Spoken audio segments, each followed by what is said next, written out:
අද work from home දවසක් daily stand up එකත් online තියෙන්නේ. ඒක පටන් ගන්නකම් දවසේ වැඩ ටික ලියලා කරන්න තියෙන task එක තමයි මේ බලන්නේ. මේ stand up එකේ update එක දෙන ගමන් මේ තියෙන මම අද පටන් ගන්න යන task එක මෙයා මගේ පළවෙනි full stack task එක. ඒ කියන්නේ මෙච්චර කල් මට හම්බුනේ front end විතරක් හරි back end විතරක් හරි තියෙන එකක්. මේකෙදී මං front end back end database ඔක්කොම ටික කරන්න ඕනේ. sub task set එකක් තියෙනවා. එතකොට මේ වගේ ටාස්ක් ටික අපි බෙදාගන්නේ ස්ප්‍රින්ට් ප්ලෑනින් එකේදී. අපේ ප්‍රොජෙක්ට් එකේ නම් ස්ප්‍රින්ට් එකක් දවස් 10ක් යන්නේ. එතකොට මේ වගේ ටාස්ක් එකකදී මුලින් ඩේටාබේස් එකේ වැඩ ඉවර කරලා ඉන්න ඕනේ. ඊට පස්සේ API එක එහෙම නැත්නම් බෑක් එන්ඩ් එක ඊට පස්සේ තමයි ෆ්‍රන්ට් එන්ඩ් එකට එන්නේ.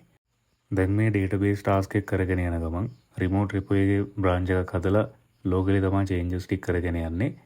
අපේ ප්‍රොජෙක්ට් එක AWS SAM වලින් යන්නේ Python backend එක. රිමෝට් බ්‍රාන්ච් එකට කමිට්ස් වගේක් තියෙනවා. PR එක රේස් කරලා තියෙන්නේ. මෙයාව රිවිව් කරලා මර්ජ් කරනකම් එහෙම නැත්නම් ඩෙවලොප්මන්ට් එන්වයරන්මන්ට් එකෙන් ලයිව් එනකම් අපිට පුළුවන් ඉතුරු ටික පටන් ගන්න. කලින් කිව්වා වගේ ඩේටාබේස් එකෙන් අපි යන්න ඕනේ ඊට පස්සේ API එකට. හැබැයි ඩේටාබේස් එක තාම මර්ජ් කරලා නැති නිසා API එක 100%ක්ම කම්ප්ලීට් කරන්න බෑ. එතකන් අපි පුළුවන් ටික කරගෙන යනවා. පුළුවන් තරම් දුරට කරලා API ටාස්ක් එක හෝල්ඩ් කරලා තියෙනවා. ඊට පස්සේ අපිට පුළුවන් වෙන වැඩක් පටන් ගන්න. මේ අලුත් ටාස්ක් එකක් නෙමෙයි. මං කලින් දාපු PR එකකට චේන්ජස් වගේක් රික්වෙස්ට් කරලා තිබ්බා. ඒ ටික තමයි දැන් මේ කරගෙන යන්නේ. සාමාන්‍යයෙන් මං AI අනිවාර්යෙන් පාවිච්චි කරනවා. හැබැයි 100%ක් මෙයාව ට්‍රස්ට් කරන්න බෑ. 30ක් 40ක් වගේ තමයි මම නම් මෙයාව ෂුවර් කරන්නේ.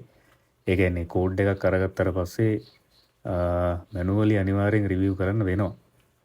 මං වැඩ කරගෙන යන්නේ ප්‍රොජෙක්ට් එකේ අලුත්ම ෆීචර් එකක හින්දා මං මේක ඩොකියුමන්ට් කරන්නත් ඕනේ. අපි Notion වලින් solution documents පාවිච්චි කරනවා. changes වගේ රික්වෙස්ට් කරලා තිබ්බ PR එකක තමයි මේ modifications ටික කරලා ආයි පාරක් ටෙස්ට් කරන්න මේවා බිල්ඩ් කරන්න යන්නේ.